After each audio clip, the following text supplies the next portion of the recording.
Hello student, physics bye Kapil sir YouTube channel में आप लोगों का स्वागत है। स्टूडेंट, यह हमारी series UP board 12th class के लिए चली हुई है, जिसमें आज हम यूनिट फर्स्ट स्थिर वैद्युतिकी का चैप्टर नंबर 2 करेंगे, जो हमारा है स्थिर वैद्युत विभव तथा धारिता। ठीक है स्टूडेंट, आज से लगभग 500 वर्ष पूर्व, आज से लगभग 500 वर्ष पहले एक वैज्ञानिक हुए विलियम गिलबर्ट।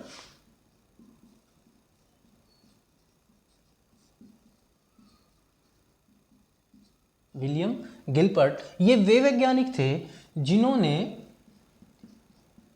स्थिर वैद्युत शब्द का सबसे पहले प्रयोग किया। सबसे पहले प्रयोग किया। ठीक है, और इन्होंने ही, ये जो वैज्ञानिक थे, आज से लगभग 500 वर्ष पूर्व जो इन्होंने ही वैद्युत बल और वैद्युत आकर्षण बल, इन्होंने ही वैद्युत बल और वैद्युत आकर्षण बल,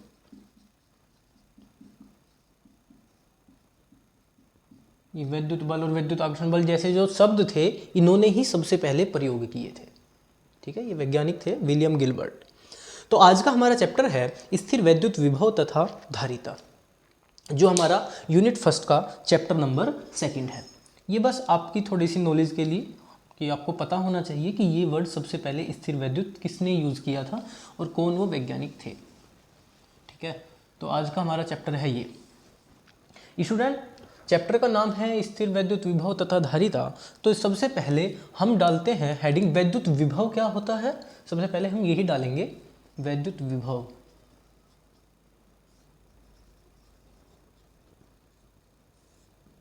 ये टॉपिक मैं आपको चैप्टर नंबर 1 में भी मैंने आप लोगों को बता दिया था। ठीक है, लेकिन जैसे ही चैप्टर का, भाई हमें चैप्टर के अकॉर्डिंग चलना पड़ेगा। नाम है स्थिर वैद्युत विभव तथा धारिता, तो उसमें थोड़ा सा तो हमें डिस्कस करना पड़ेगा, है ना। वैद्युत विभव होता क्या है? V = W/Q0। ठीक है, जब एकांक धन आवेश को अनंत से वैद्युत क्षेत्र के भीतर किसी बिंदु तक लाया जाता है, तो उस बिंदु तक लाने में किया गया कार्य उस बिंदु पर वैद्युत विभव कहलाता है। ठीक है, वैद्युत विभव का मात्रक होता है जूल पर कूलाम, जूल पर कूलाम। ठीक है, और इसकी विमा होती है ml² T-3A inverse, ml² T-3A inverse. ठीक है, अगर हम इसकी डेफिनेशन लिखना चाहें स्टूडेंट, अगर आप लिखना चाहो तो लिखोगे कि जब एकांक धनावेश को अनंत से वैद्युत क्षेत्र के भीतर किसी बिंदु तक लाया जाता है, या लाने में जो कार्य किया जाता है, उसे उस बिंदु पर वैद्युत विभव कहते हैं। ठीक है, और इसका अगला हेडिंग आता है स्टूडेंट वैद्युत विभवांतर।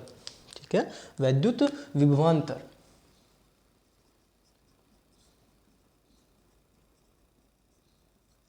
ठीक है स्टूडेंट, जो इसकी डेफिनेशन होती है, एकांक धन आवेश को अनंत से वैद्युत क्षेत्र के भीतर एक बिंदु से दूसरे बिंदु तक ले जाने में किया गया कार्य क्या कहलाता है? वैद्युत विभवांतर। ये होता है VA - VB = W/Q0। ठीक है, VA - VB W/Q0, इसका भी जो ये मात्रक होता है जूल पर कूलम। ठीक है स्टूडेंट, अब ये तो हुआ वैद्युत विभव और वैद्युत विभवांतर। ठीक है, इन दोनों की डेफिनेशन आप लोगों को समझ में आ गई। अब हम अपना नेक्स्ट हेडिंग घेरेंगे वैद्युत क्षेत्र में दो बिंदुओं के बीच क्यों आवेश लाने में किया गया कार्य। वैद्युत क्षेत्र के भीतर, हेडिंग डालो स्टूडेंट, वैद्युत क्षेत्र में दो बिंदुओं के बीच क्यों आवेश लाने में, वैद्युत क्षेत्र में, अब हमारा हेडिंग होगा वैद्युत क्षेत्र में दो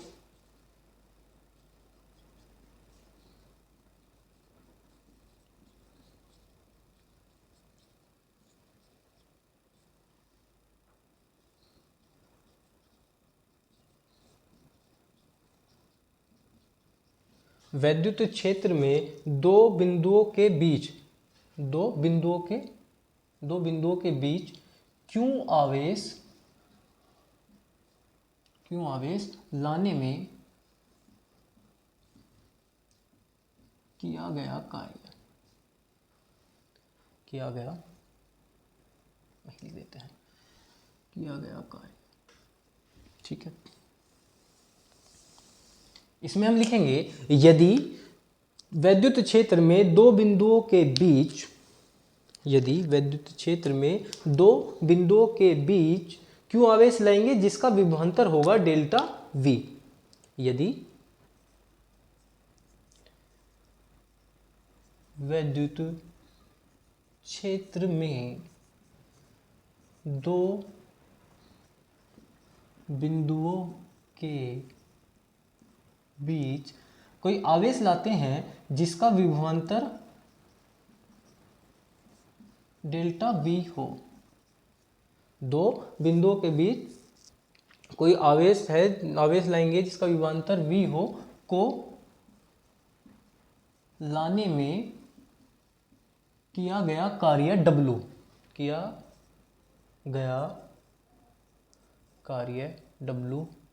हो।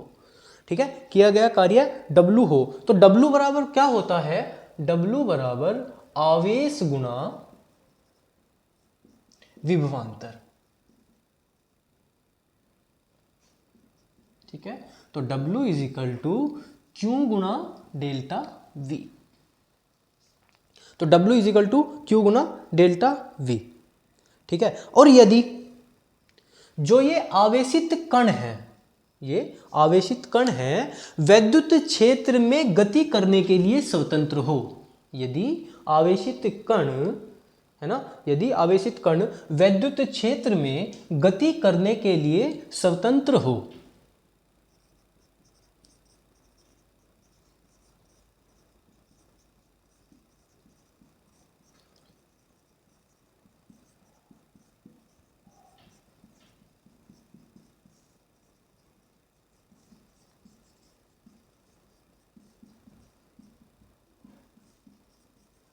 ठीक है, जब कोई कण विद्युत क्षेत्र में गति करने के लिए स्वतंत्र होगा तो उसकी कुछ ना कुछ गतिज ऊर्जा होगी, है ना। तो स्वतंत्र हो तो आवेशित कण को एक बिंदु से दूसरे बिंदु तक ले जाने में किया गया कार्य, स्वतंत्र हो तो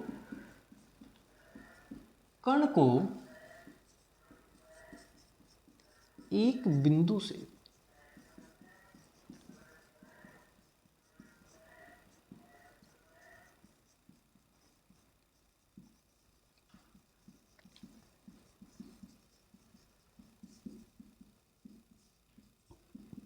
कार्य किसके बराबर होगा? उसकी गतिज ऊर्जा के, तो यहां होगा किया गया कार्य उसकी गतिज ऊर्जा के बराबर होगा, जो होगा K is equal to Q delta V, है ना। अब यदि वो कण है, आवेशित कण है, तो स्टूडेंट उसका कुछ ना कुछ अपना द्रव्यमान होगा। यदि कण का द्रव्यमान कितना हो स्टूडेंट? M। यदि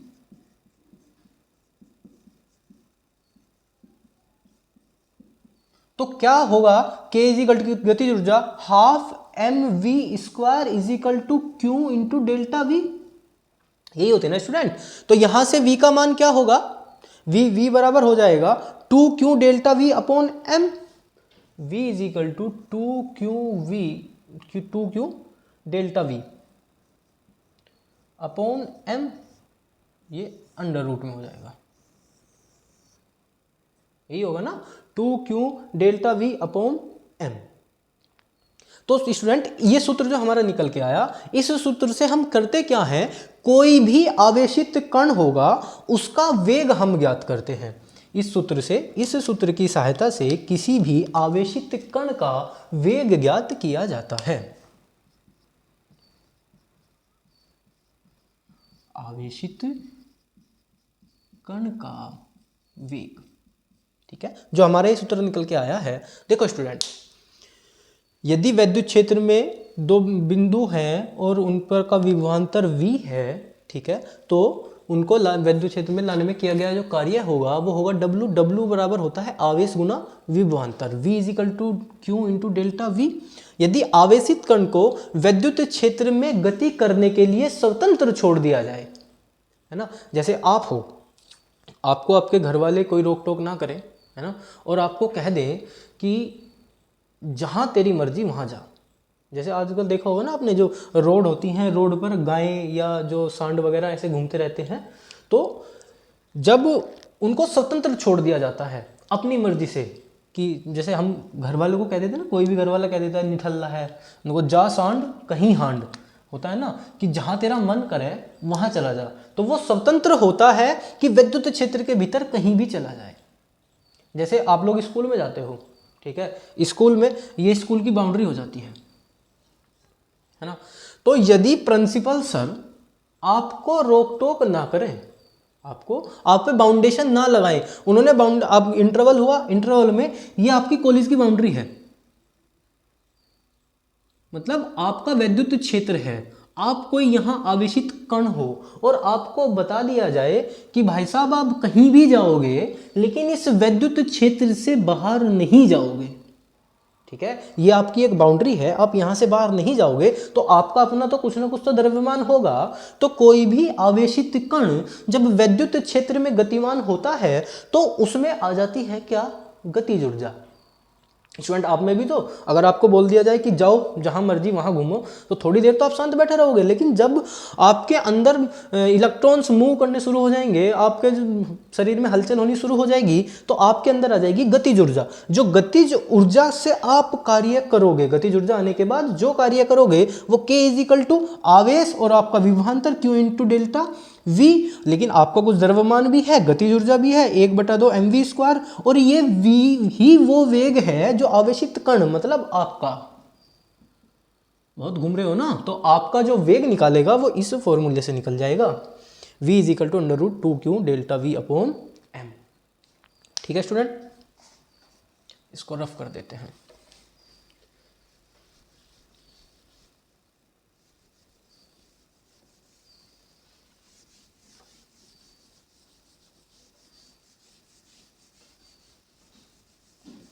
ये तो स्कूल में जब आप जाते हो ना, आप पे बहुत सारी बाउंडेशन हो जाती हैं कि आपको क्लास से बाहर नहीं जाना है, दूसरी क्लास में नहीं जाना है। अगर आप पे ये बाउंडेशन ना हो तो आप अपनी क्लास को छोड़कर जितनी भी क्लास होंगी सब में घूमना पसंद करोगे, ठीक है, बस अपनी क्लास में नहीं बैठना, या अपनी क्लास में टीचर कितना भी अच्छा पढ़ा रहा हो लेकिन आप अपनी क्लास में नहीं बैठोगे, दूसरी क्लास में जाना ज़्यादा पसंद करते हो, ठीक है। अब स्टूडेंट, हमारे पास कुछ इकाइयाँ होती हैं, कुछ एनर्जी होती हैं, 1 इलेक्ट्रॉन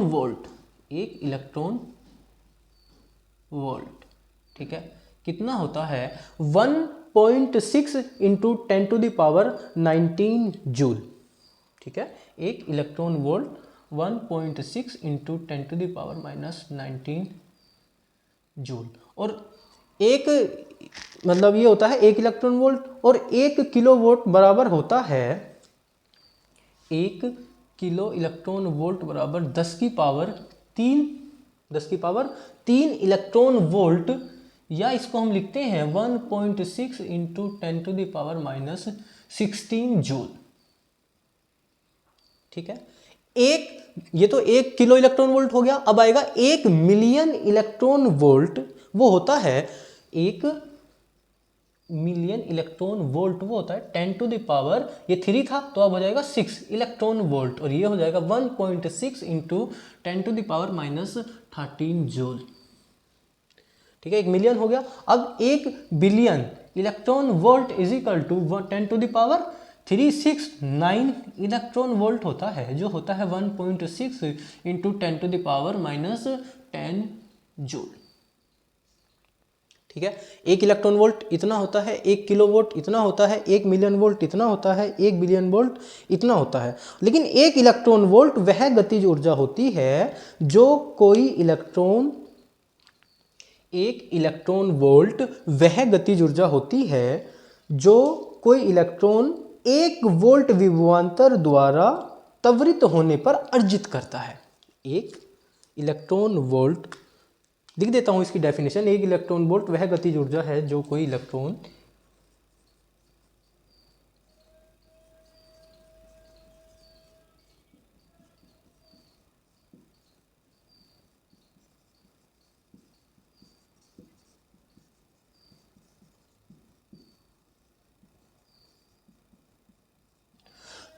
जो कोई इलेक्ट्रॉन 1 वोल्ट विभवांतर द्वारा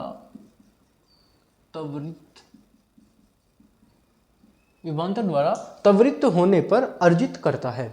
त्वरित होने पर अर्जित करता है, ऐसी ऊर्जा को हम क्या कहते हैं? 1 इलेक्ट्रॉन वोल्ट। ठीक है स्टूडेंट।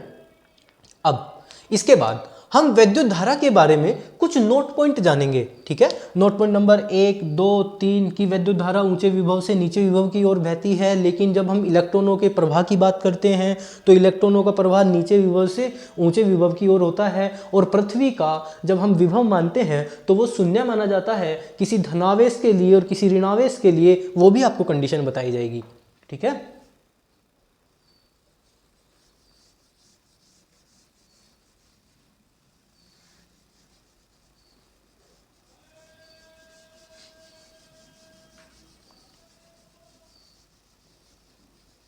यहां आप लिखोगे नोट पॉइंट। नोट पॉइंट में वैद्युत धारा ऊंचे विभव से नीचे विभव की ओर बहती है।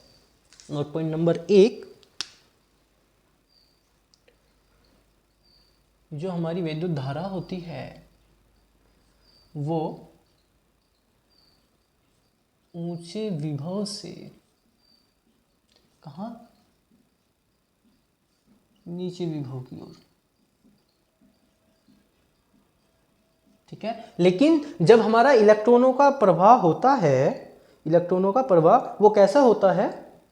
नीचे विभव से ऊंचे विभव की ओर, है ना। जबकि इलेक्ट्रॉन का प्रवाह नीचे विभव से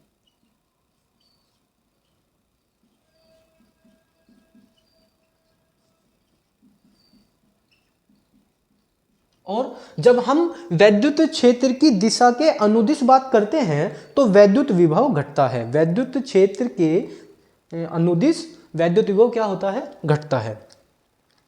वैद्युत क्षेत्र के अनुदिश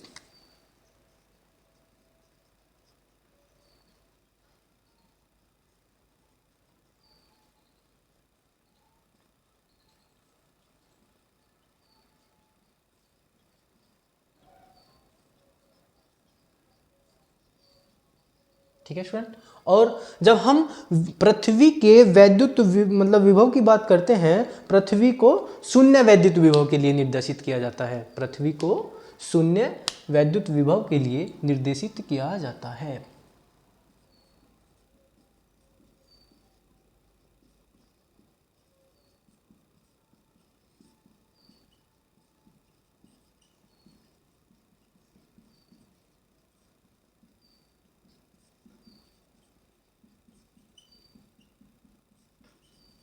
उसका रीजन है कि पृथ्वी का वैद्युत विभव शून्य क्यों माना जाता है? कि जब कोई वस्तु धनावेशित होगी, क्यों उस वस्तु से धन आवेश का प्रवाह पृथ्वी की ओर और इलेक्ट्रॉनों का प्रवाह पृथ्वी से वस्तु की ओर। कब? अब स्टूडेंट हम पढ़ेंगे कि कब कोई वस्तु धनावेशित होगी और कब कोई वस्तु ऋणावेशित होगी। क्यों किसी वस्तु को हम धनावेशित कहते हैं और क्यों किसी वस्तु को हम ऋण आवेशित कहते हैं। ठीक है स्टूडेंट, तो अभी हम ये पढ़ेंगे। तो हम पढ़ते हैं कि कब कोई वस्तु धनावेशित होगी और कब कोई वस्तु ऋण आवेशित होगी।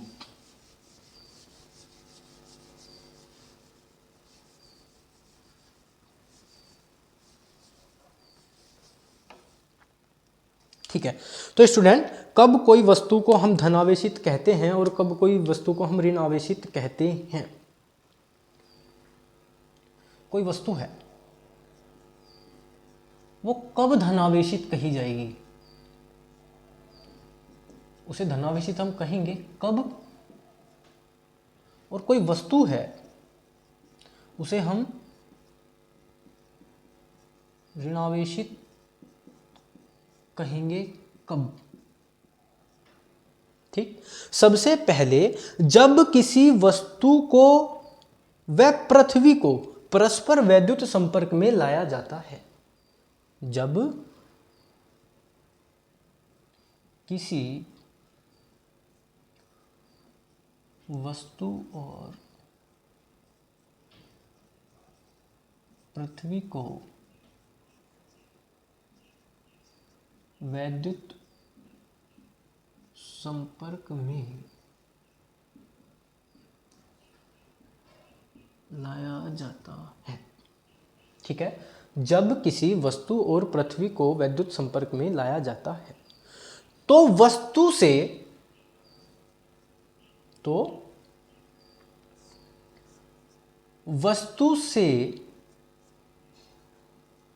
धनावेश का प्रवाह कहाँ? पृथ्वी में। बात को ध्यान से समझना। तो वस्तु से, यहां लिख देता हूं, ये वस्तु ये होगी तो यहां भी लिख देता हूं, वस्तु से धनावेश का प्रवाह, वस्तु से धनावेश का प्रवाह कहाँ? पृथ्वी में, है ना। लेकिन कोई वस्तु ऋण आवेशित होगी कब? जब पृथ्वी से धन आवेश का प्रवाह वस्तु में, पृथ्वी से धनावेश का जो प्रवाह होगा वो कहाँ होगा? वस्तु में। इस बात को समझना, दो की पॉइंट आपके पास हैं। वस्तु धनावेशित होगी कब? जब वस्तु से धनावेश का प्रवाह होगा कहाँ? पृथ्वी में। ठीक है, और ऋणावेशित होगी कब? जब पृथ्वी से धनावेश का प्रवाह होगा वस्तु में। लेकिन वास्तव में ऐसा नहीं होता। वास्तव में क्या होता है? वास्तव में देखो, यहां वस्तु से धनावेश का प्रवाह कहां हो रहा है? पृथ्वी में। लेकिन वास्तव में क्या होता है? वास्तव में इलेक्ट्रॉनों का प्रवाह पृथ्वी से वस्तु में होता है। वास्तव में इलेक्ट्रॉन का प्रवाह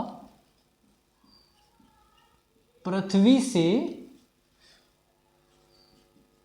वस्तु में होता है। और यहां क्या होगा? वास्तव में क्या होगा? वास्तव में इलेक्ट्रॉनों का प्रवाह वस्तु से पृथ्वी में, वास्तव में इलेक्ट्रॉनों का प्रवाह वस्तु से पृथ्वी में होता है। वास्तव में इलेक्ट्रॉन का प्रवाह कहां से? वस्तु से पृथ्वी में।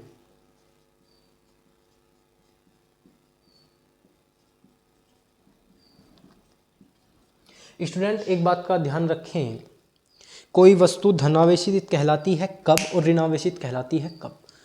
धन आवेशित कोई वस्तु कहलाएगी जब किसी वस्तु और पृथ्वी को वैद्युत संपर्क में लाया जाए। ठीक है, जब वैद्युत संपर्क में लाते हैं तो वस्तु से धनावेश का प्रवाह होता है पृथ्वी में, वस्तु से धनावेश का प्रवाह पृथ्वी में। लेकिन वास्तव में होता क्या है? इलेक्ट्रॉनों का प्रवाह पृथ्वी से वस्तु में हो रहा होता है जब वस्तु धनावेशित कहलाती है। ठीक है स्टूडेंट, अब बात करते हैं हम ऋण आवेश की। ऋण आवेश के लिए जब किसी वस्तु और पृथ्वी को वैद्युत संपर्क में लाया जाता है तो वस्तु ऋणावेशित कहलाती है कब? जब पृथ्वी से धनावेश का प्रवाह वस्तु में हो रहा होता है। लेकिन वास्तव में क्या होता है? वास्तव में इलेक्ट्रॉनों का प्रवाह वस्तु से पृथ्वी में हो रहा होता है ना स्टूडेंट। तो ये की पॉइंट है इसके।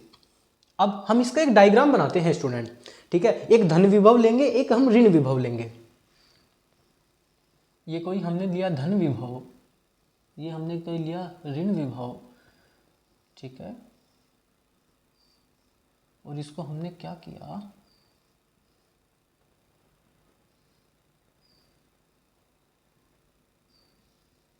इसको हमने जोड़ दिया पृथ्वी से। ये क्या है? धन विभव। और ये क्या है? ऋण विभव। हम अब दो बात करते हैं स्टूडेंट। एक तो जब वस्तु से पृथ्वी में हमने लगाया है ना कंडीशन, वस्तु से धनावेश का प्रवाह पृथ्वी में। लेकिन वास्तव में क्या हो रहा होता है? पृथ्वी से वस्तु में हो रहा होता है इलेक्ट्रॉनों का प्रवाह। पृथ्वी से वस्तु में, पृथ्वी से वस्तु में, पृथ्वी से वस्तु में इलेक्ट्रॉनों का प्रवाह। तो जब कोई धन आवेश कहलाएगा तब पृथ्वी से इलेक्ट्रॉनों का प्रभाव वस्तु में होगा, और जब कोई ऋणावेश कहलाएगा तो वास्तव में क्या होगा, वस्तु से इलेक्ट्रॉनों का प्रवाह पृथ्वी में होगा। बात को समझें स्टूडेंट। कब कोई वस्तु ऋणावेशित कहलाएगी, कब कोई वस्तु धनावेशित कहलाएगी। देखो होता तो क्या था कि पृथ्वी से इलेक्ट्रॉनों का प्रवाह होता था, पृथ्वी से इलेक्ट्रॉनों, लेकिन वास्तव में क्या हो रहा था, वस्तु से धनावेश का प्रवाह पृथ्वी में, वस्तु से धनावेश का प्रवाह पृथ्वी में, लेकिन वास्तव में क्या होता है, इलेक्ट्रॉनों का प्रवाह पृथ्वी से वस्तु में होता है। तब कोई जागे वस्तु धनावेशित कहलाती है। और जब वस्तु से इलेक्ट्रॉनों का प्रवाह पृथ्वी में होता है, जब जाकर कोई वस्तु ऋणावेशित कहलाती है। स्टूडेंट बिल्कुल भी इसमें आपको कंफ्यूज नहीं होना है, ठीक है। जब पृथ्वी से इलेक्ट्रॉन का प्रवाह वस्तु में होगा तो धनावेशित, जब वस्तु से इलेक्ट्रॉन का प्रवाह पृथ्वी में होगा तो ऋणावेशित कहलाएगी, ठीक है। और ये जो टोटल कंडीशन है ना, दोनों की प्रक्रिया कब तक चलती रहती है, दोनों स्थितियों में इलेक्ट्रॉनों का प्रवाह तब तक होता रहता है जब तक कि पृथ्वी में वस्तु के विभव जो है समान ना हो जाए। हम लिखेंगे दोनों स्थितियों में इलेक्ट्रॉन का प्रवाह तब तक होता रहता है। ये जो दोनों कंडीशन है इसको बोल दो कंडीशन फर्स्ट, कंडीशन सेकंड, स्थिति फर्स्ट व सेकंड में इलेक्ट्रॉन का प्रवाह तब तक होता रहता है जब तक कि दोनों का मतलब पृथ्वी और इसमें, जब तक कि पृथ्वी व वस्तु का विभव समान न हो जाए, जब तक कि पृथ्वी व वस्तु का विभव समान न हो जाए। और इन दोनों का जो उभयनिष्ठ विभव होता है ना, इन दोनों वस्तुओं का उभयनिष्ठ विभव पृथ्वी के विभव के बराबर होता है।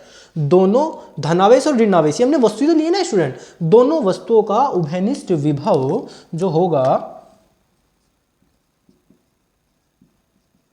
उभयनिष्ठ विभव वो किसके बराबर होगा, पृथ्वी के विभव के। ठीक है स्टूडेंट, इतनी बात समझ में आई, ठीक है। और यही रीजन रहता है कि किसी भी चालक को जब हम पृथ्वी से जोड़ते हैं, तो उसका विभव जो है वो कितना हो जाता है, शून्य हो जाता है। कोई आपसे पूछे कि जब हम किसी चालक को पृथ्वी से जोड़ते हैं तो उसका विभव शून्य हो जाता है, क्यों? आपको एक बात ध्यान रखनी है, आपको उनको बताना है कि जब वस्तु से इलेक्ट्रॉन का प्रवाह पृथ्वी में होता है, तो वस्तु कहलाती है ऋणावेशित, है ना। और जब पृथ्वी से इलेक्ट्रॉन का प्रवाह वस्तु में होता है तो वस्तु कहलाती है धन आवेशित। ये तो है इनकी कंडीशन, लेकिन जब हम इन्हें लिखते हैं ना, हम उल्टा है। देखो पृथ्वी से वस्तु में धनावेश का प्रवाह हुआ तो हमने धनावेशित कहा, लेकिन जब हम इसे वास्तव में लिखते हैं, हम लिखते हैं कि वस्तु से पृथ्वी में एक आपको की पॉइंट लिख देता हूं।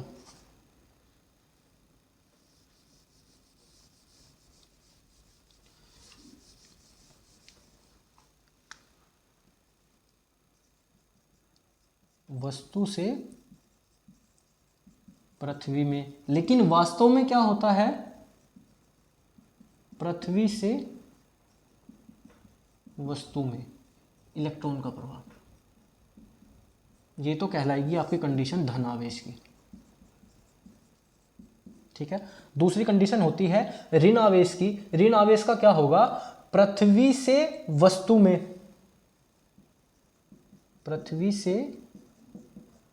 वस्तु में, लेकिन वास्तव से क्या होता है, वास्तव में होता है वस्तु से पृथ्वी में इलेक्ट्रॉन का प्रभाव,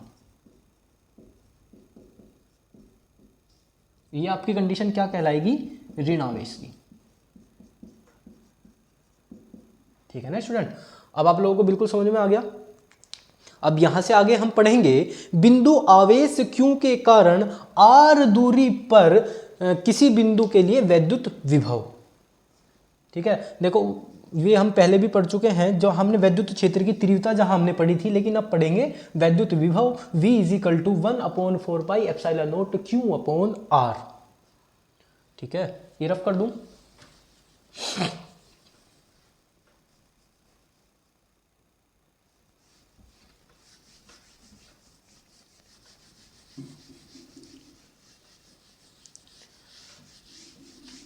अगर स्टूडेंट आपको पढ़ाया हुआ समझ में आ रहा है अच्छे से तो वीडियो को लाइक जरूर किया करें।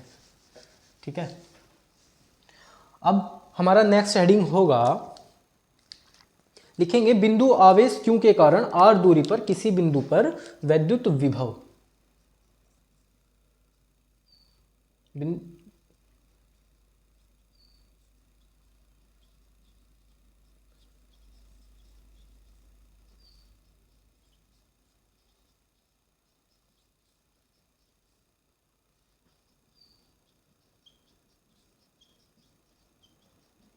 वैद्युत विभव का सूत्र होता है V = 1/4πε0Q/r। ठीक है, और 1/4πε0 का मान क्या होता है, 9 × 10⁹ newton metre square coulomb -2। 9 × 10⁹ newton metre square coulomb -2, ये किसका मान होता है, 1/4πε0। ठीक है, और जिस माध्यम में अगर कोई माध्यम में रखा है तो उस माध्यम का पैरावैद्युतांक ले लेते हैं हम K। ठीक है, अब ये तो हो गया वैद्युत विभव। अब इसकी अक्षय बिंदु आवेश Q के कारण वैद्युत द्विध्रुव के कारण अक्षय स्थिति के लिए बिंदु P पर वैद्युत विभव, अक्षय स्थिति के लिए वैद्युत विभव का सूत्र होता है V = 1/4πε0 के P/r², और ये होता है वैद्युत द्विध्रुव की अक्षय स्थिति के लिए, वैद्युत द्विध्रुव की अक्षय स्थिति के लिए किसी बिंदु पर वैद्युत विभव, इसका मात्रक वोल्ट। ठीक है ना, और P बराबर क्या होता है, 2QL होता है ना P बराबर, तो यहां हम इसे ऐसे भी लिख सकते हैं V = 4πε0 2QL/r²। ठीक है स्टूडेंट, और 1/4πε0 का मान 9 × 10⁹ न्यूटन मीटर स्क्वायर कूलाम -2। ठीक है, ये अक्षय स्थिति है। जैसे हमने वैद्युत क्षेत्र में पढ़ी है ना कि कोई वैद्युत द्विध्रुव किसी पैरावैद्युतांक माध्यम K में रखा हो तो प्लस Q, मतलब एक आवेश से, जो वैद्युत द्विध्रुव जो हमने पढ़ा है वो -Q से +Q आवेशित होता है। ठीक है, वो आपको सारी कंडीशन मैंने बताई है कि क्यों हम उसे -Q से +Q आवेशित लेते हैं। जिस स्टूडेंट ने वो वीडियो नहीं देखी है तो हम उस वीडियो में मैंने थंबनेल डाला हुआ है अक्षय स्थिति और निरक्षय स्थिति का। ठीक है, आप जाके पहले वो वीडियो देखेंगे। ठीक, अब स्टूडेंट आगे हम लेते हैं दो बिंदुओं की स्थितिज ऊर्जा, दो बिंदु आवेश के निकाय की वैद्युत स्थितिज ऊर्जा जो हमारी होती है, दो बिंदु निकाय की स्थितिज ऊर्जा जो होती है U = 1/4πε0 Q1Q2/r, है ना, और इसको हम लेते हैं क्या, जूल। भाई ऊर्जा के लिए लेंगे हम तो जूल लेंगे। अब बात करते हैं हम स्टूडेंट, एक इसी में बहुत इंपॉर्टेंट टॉपिक है समविभव पृष्ठ। ठीक है, समविभव पृष्ठ, ये कोई दिक्कत तो नहीं है स्टूडेंट, ये सारा मैं पहले करा चुका हूं वैद्युत क्षेत्र में। ठीक है, अभी वैद्युत विभव है, ये इसमें इतना इंपॉर्टेंट नहीं होता, जो चीज़ इंपॉर्टेंट होगी स्टूडेंट मैं वो आपको कराऊंगा, बिल्कुल भी नहीं छोड़ेंगे उसे। ठीक है, ये सूत्र आपको पता होने चाहिए।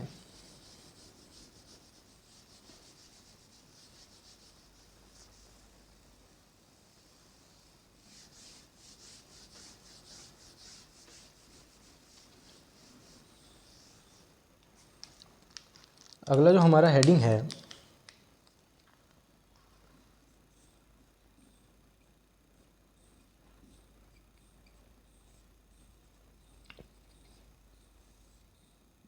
समविभव प्रस्थ। जैसे कि स्टूडेंट इसके नाम से ही हमें कंफर्म हो रहा है, समविभव। समविभव का मतलब है वह प्रस्थ जिस पर विभव जो है समान हो, ठीक है, वह विभव जिसके सभी बिंदुओं पर, समविभव जिसके सभी बिंदुओं पर जो विभव है वो समान हो, ऐसा विभव कहलाता है समविभव प्रस्थ। इसकी डेफिनेशन हम लिखेंगे, किसी वैद्युत क्षेत्र में खींचा गया वह प्रस्थ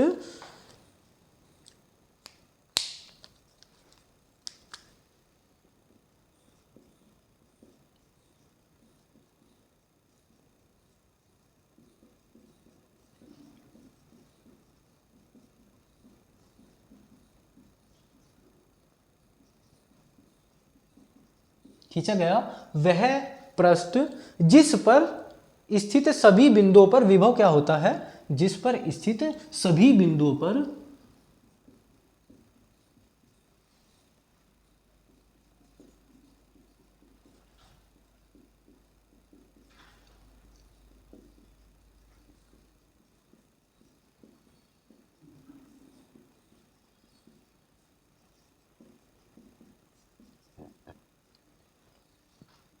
विभव समान होता है या बराबर होता है, समविभव पृष्ठ कहलाता है। ठीक है, समविभव पृष्ठ कहलाता है।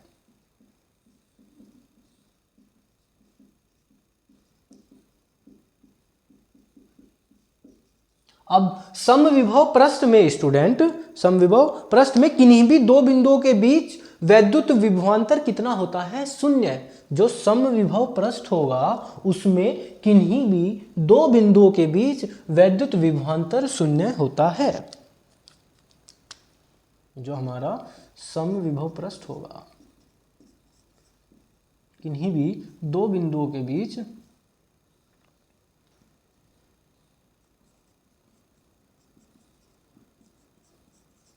वैद्युत विभवांतर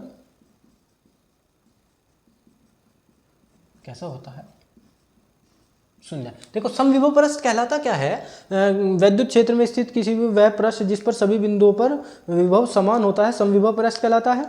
ठीक है, तो देखो समविभव पृष्ठ के दो बिंदुओं पर वैद्युत विभवांतर कितना होता है, शून्य। ठीक है, तो इससे हमें क्या समझ में आता है कि किसी आवेश को समविभव पृष्ठ से एक बिंदु से दूसरे बिंदु पर, जब विभव शून्य होगा, विभवांतर होता क्या है, अनंत से वैद्युत क्षेत्र के भीतर किसी एक बिंदु से दूसरे बिंदु तक ले जाने में किया गया कार्य। तो यहां विभव शून्य है, तो हमको समझ आया कि समविभव पृष्ठ में किसी भी एक मतलब कोई दो बिंदु होंगे, एक बिंदु से दूसरे बिंदु तक ले जाने में कोई कार्य नहीं करना पड़ेगा। तो अतः किसी आवेश को समविभव पृष्ठ में एक बिंदु से दूसरे बिंदु तक ले जाने में कोई भी कार्य नहीं करना पड़ता। यहां लिखेंगे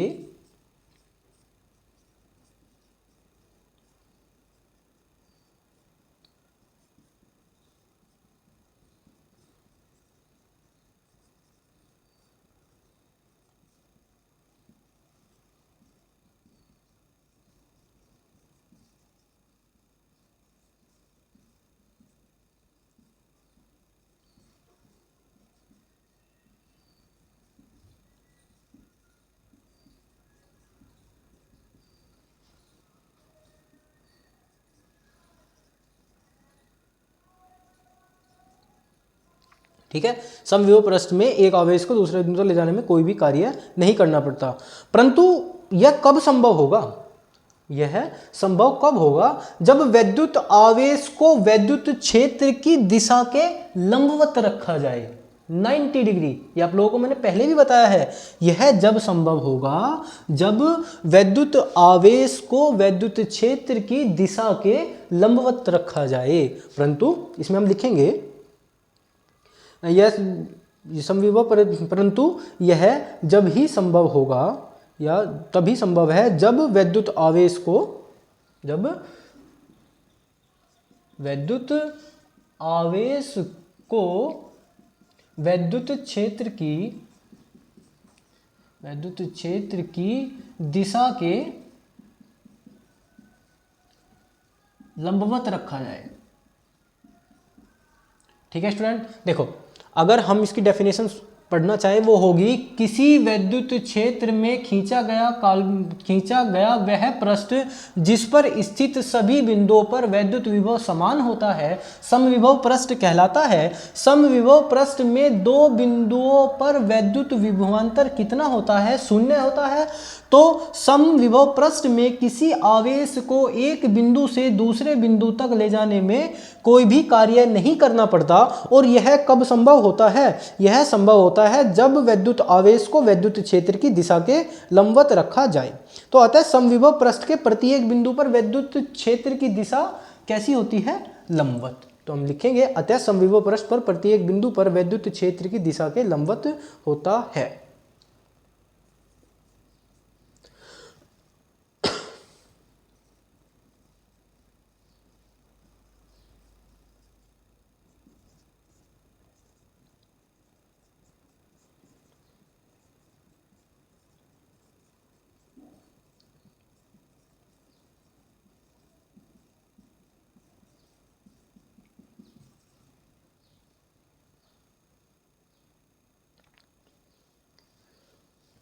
देखो स्टूडेंट, तो जब इसके लंबवत होगा तो समविभव पृष्ठ के प्रत्येक बिंदु पर जो बल रेखाएं होंगी वो भी तो पृष्ठ के लंबवत होंगी।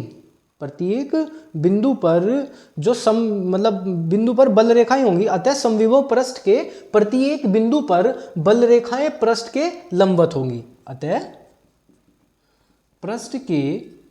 समविभव पृष्ठ के प्रत्येक बिंदु पर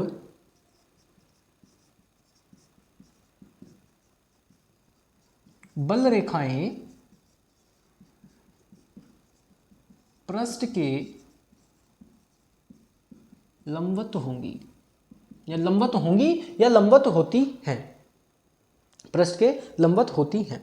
अब देखो स्टूडेंट कैसे, जैसे हमने यहां कोई आवेश माना Q, ये बिंदु था O, ठीक है, इस पृष्ठ के लंबवत होंगी तो ये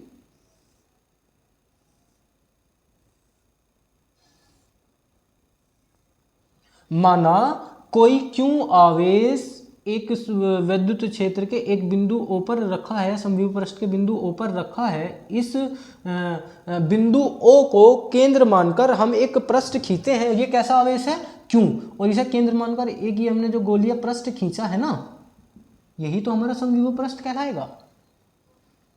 और बल रेखाएं कैसी होंगी? इसके लंबवत होंगी। स्टूडेंट समझ में आया? इस जो बल रेखाएं होंगी ये इसके लंबवत होंगी। और ये क्या आती है? यही तो हमारी बल रेखाएं हैं स्टूडेंट, यही तो हमारी बल रेखाएं हैं। यहां तक किसी को कोई दिक्कत? जो समविभव पृष्ठ होता है उसके प्रत्येक बिंदु पर जो बल रेखाएं होती हैं वो पृष्ठ के लंबवत दिशा में होती हैं। तो यह है हमारा समविभव पृष्ठ। आपके एग्जाम में 2 नंबर में पूछ लिया जाता है कि समविभव पृष्ठ से आप क्या समझते हैं। ठीक है स्टूडेंट, तो जितना भी मैंने आप लोगों को लिखाया है आपको इतना ही लिखना है और ये डायग्राम। ठीक है, अब अगला हमारा हेडिंग है विभव प्रवणता। अगला हेडिंग हम पढ़ेंगे विभव प्रवणता। इसका स्क्रीनशॉट लेना चाहें तो स्टूडेंट ले सकते हैं। विभव प्रवणता होता क्या है? दूरी में परिवर्तन के साथ विभव में भी जो परिवर्तन होगा, दूरी में परिवर्तन के साथ विभव में परिवर्तन।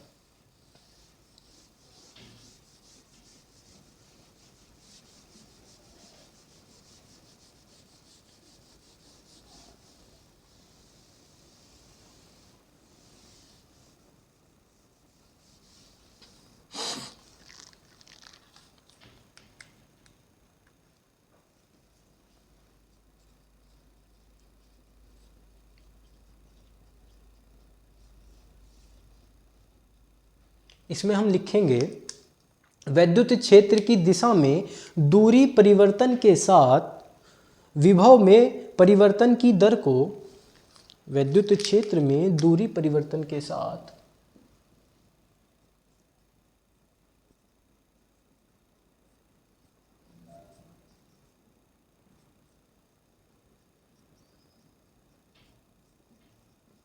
विभव में परिवर्तन की दर को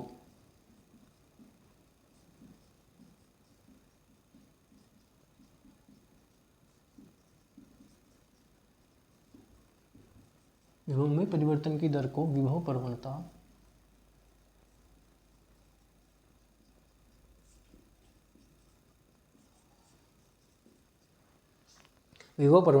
कहते हैं। और इसका मात्रक क्या होता है? वोल्ट पर मीटर।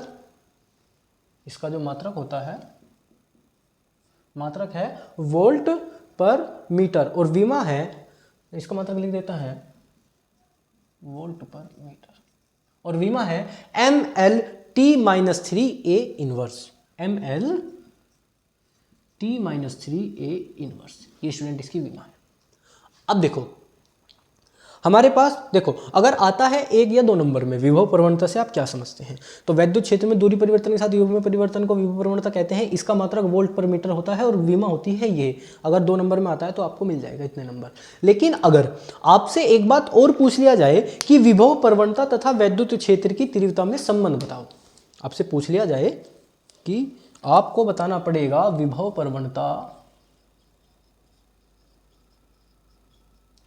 और वैद्युत क्षेत्र की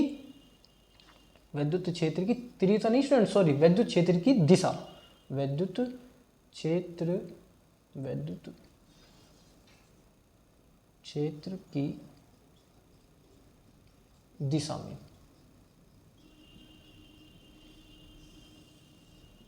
अगर आपसे ये पूछ लिया जाए, ठीक है, विभव प्रवणता वैद्युत क्षेत्र की, यहाँ स्टूडेंट तीव्रता ही आएगा क्या, सॉरी गलत बोल दिया, तीव्रता में संबंध।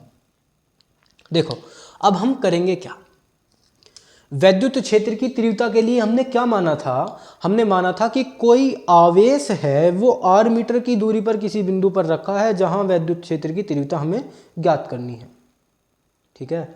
और अब देखो इसमें हम करेंगे क्या, एक प्लस क्यू आवेश लेंगे, एक प्लस क्यू आवेश लेंगे और मानेंगे कि ये प्लस क्यू आवेश एक बिंदु O पर रखा है, ठीक है, और इस बिंदु O से x मीटर की दूरी पर कोई बिंदु है A।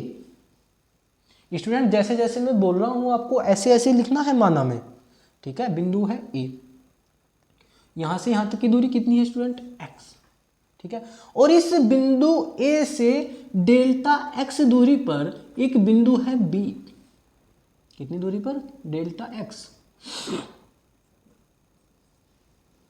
ठीक है।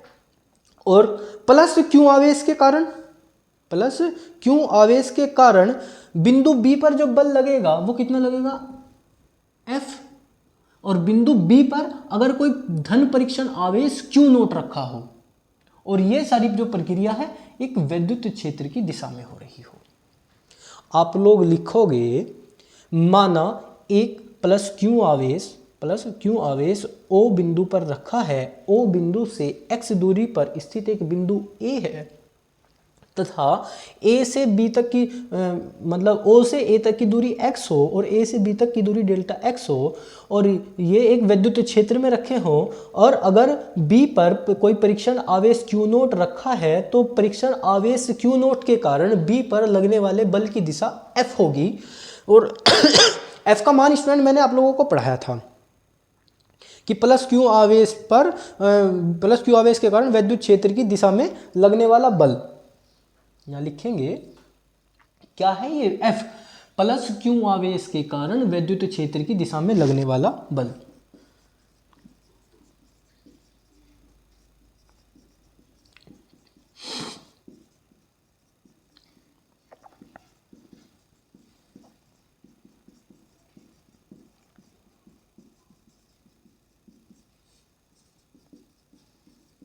F बराबर क्या होता था, EQ, ये तो होता था हमारा EQ लिख लो या Q नोट E लिख लो, ये तो था। इसको मानेंगे हम क्या, समीकरण नंबर 1। लेकिन जब हम क्या करते हैं, प्लस क्यू नोट आवेश, अभी ये प्लस क्यू नोट आवेश कहां रखा है, बिंदु P पर, इस प्लस नोट क्यू आवेश को बिंदु B से बिंदु A तक लाने में किया गया कार्य किसके विरुद्ध करना पड़ेगा, हमें एक तो वैद्युत क्षेत्र की तीव्रता के विरुद्ध करने पड़ेगा ना, तो कैसा लेंगे, नेगेटिव, और कार्य बराबर क्या होता है, बल गुणा बल की दिशा में परिवर्तन, ठीक है, या तो ये हो जाएगा पहले तो हम लिखेंगे प्लस क्यू आवेश को विद्युत क्षेत्र की दिशा में बी से ए तक लाने में बल के विरुद्ध किया गया कार्य। भाई बल के विरुद्ध ही तो कार्य करना पड़ेगा हमें। प्लस क्यू नोट आवेश को बी से ए तक लाने में बल के विरुद्ध किया गया कार्य क्या होता है, डेल्टा डब्लू। भाई कार्य को हम इसी तो डिनोट करेंगे जब हम कार्य डेल्टा डब्लू, एफ हो गया बल गुणा, जब विरुद्ध कार्य करेंगे तो एफ इंटू डेल्टा एक्स हो जाएगा, यही होगा ना। इसको मान लेते हैं समीकरण नंबर, इसको तो माना था हमने एक, इसे मान लेते हैं समीकरण नंबर 2। कोई गलती? अब समीकरण 2 से एफ का मान समीकरण 1 में रख दो, कितना आ जाएगा, ये मान कितना था हमारा,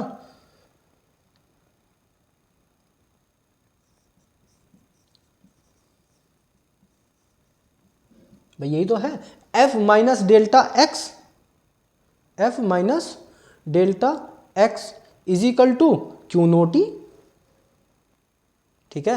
और ये बराबर होगा किसके, तो ये हो जाएगा delta W is equal to Q naught E delta X, ठीक है। ये हो जाएगा delta W is equal to minus Q naught E delta x.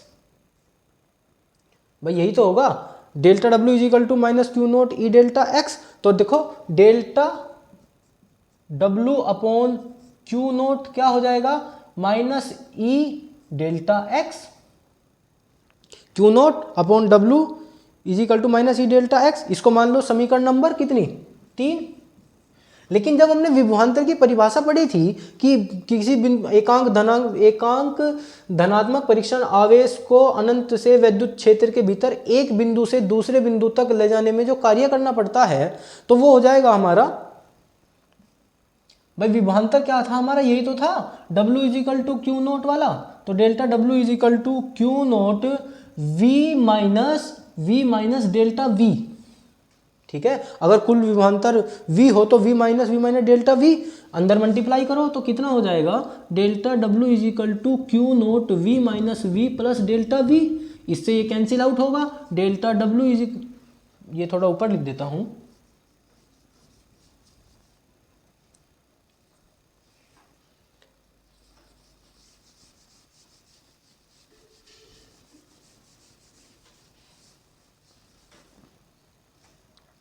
ये था हमारा delta W upon Q naught is equal to V minus delta V. तो ये हो जाएगा अंदर multiply v minus V plus delta v, इससे ये कैंसिल आउट, तो delta W upon Q naught is equal to delta v, ठीक है। ये आ गया हमारा डेल्टा v, इतना आ गया। तो इसको मान लेंगे हम क्या, समीकरण नंबर 4। भाई इसको मानेंगे हम समीकरण नंबर 4। अब समीकरण 3 देखो, समीकरण 3 और 4 से क्या आ जाएगा, delta W upon Q note, इसका मान कितना आ गया, डेल्टा वी। तो ई बराबर यहां रख देंगे ना हम, समीकरण 3 व 4 से।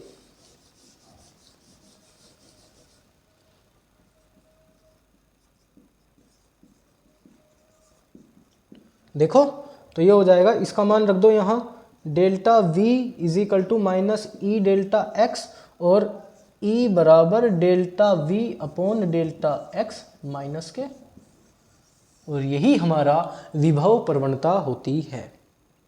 यही हमारा क्या होती है, विभव प्रवणता, जहां delta v upon delta x क्या है, विभव प्रवणता है। जहां delta v upon delta x क्या है, विभव प्रवणता।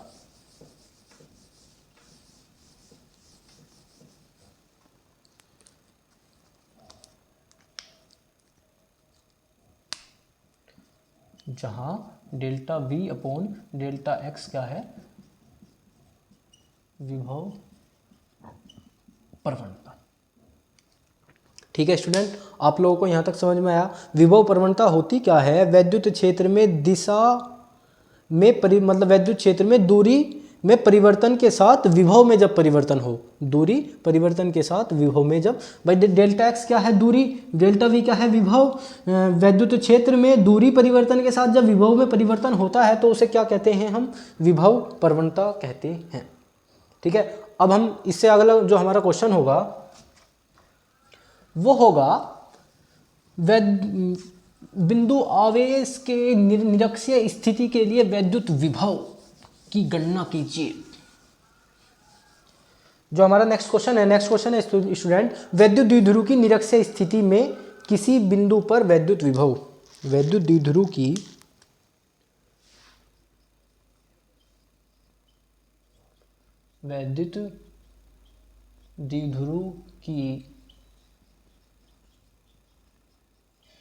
निरक्षीय स्थिति में किसी बिंदु पर वैद्युत विभव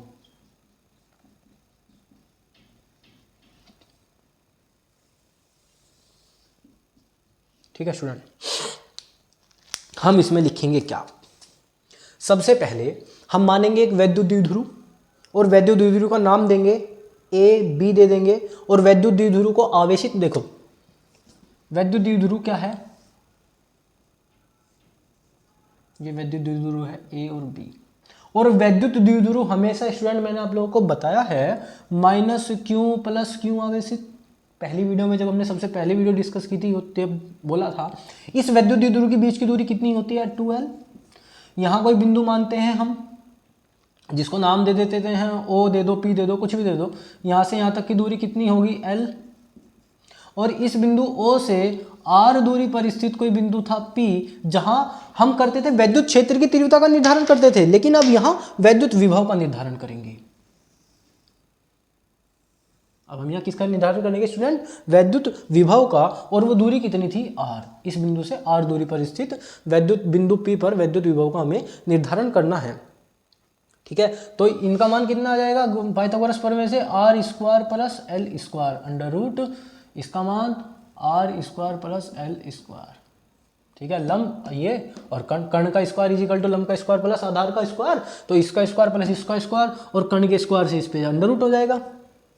अब हम लिखेंगे क्या, माना एक वैद्युत द्विध्रुव ए बी के पैरावैद्युतांक माध्यम में रखा है जो जिनके बीच की दूरी 2l है, बिंदु A पर माइनस क्यू आवेश और बिंदु B पर प्लस क्यू आवेश स्थित है। बिंदु A से O तक की दूरी L और O से B तक की दूरी L। बिंदु मतलब वैद्युत द्विध्रुव के मध्य बिंदु O से R दूरी पर एक बिंदु P है जिस पर हमें वैद्युत विभव का निर्धारण करना है। उसके बाद हम लिखेंगे माइनस क्यू आवेश के कारण बिंदु P पर वैद्युत विभव। जितना मैंने आपको बोला है स्टूडेंट, आपको इतना लिखना है। ठीक है, माना वो माइनस क्यू आवेश के कारण बिंदु P पर वैद्युत विभव क्या V1 होगा is equal to 1/4 pi epsilon naught Q upon R, है ना, क्यू अपॉन R। R होती थी उनके क्या बीच की दूरी, यही होती ना, तो हम क्या लिखेंगे यहाँ under root R square plus L square. ठीक है, ये इक्वेशन नंबर एक। और माइनस क्यू आवेश के कारण है तो यहाँ माइनस लेंगे।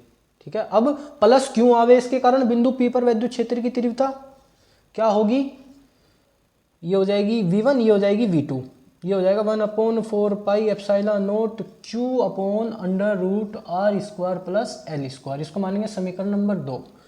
अब कुल वैद्युत विभव बिंदु P पर, कुल वैद्युत विभव बिंदु P पर कुल वैद्युत विभव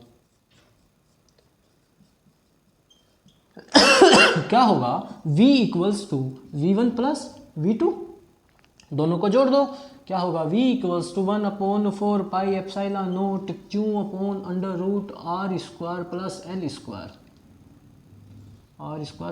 स्क्वायर, ये तो हो जाएगा माइनस का, और plus 1/4 pi epsilon naught q upon under root r square plus l square, under root में है ये माइनस का, ये प्लस का कट जाएगा तो v बराबर 0। तो वैद्युत द्विध्रुव की निरक्षीय स्थिति के लिए v वैद्युत विभव की तीव्रता कितनी होती है, 0 होती है। वैद्युत विभव कितना होता है, 0। तो निरक्षीय स्थिति में किसी बिंदु पर वैद्युत विभव v इजिकल टू कितना होता है, 0। ठीक है स्टूडेंट।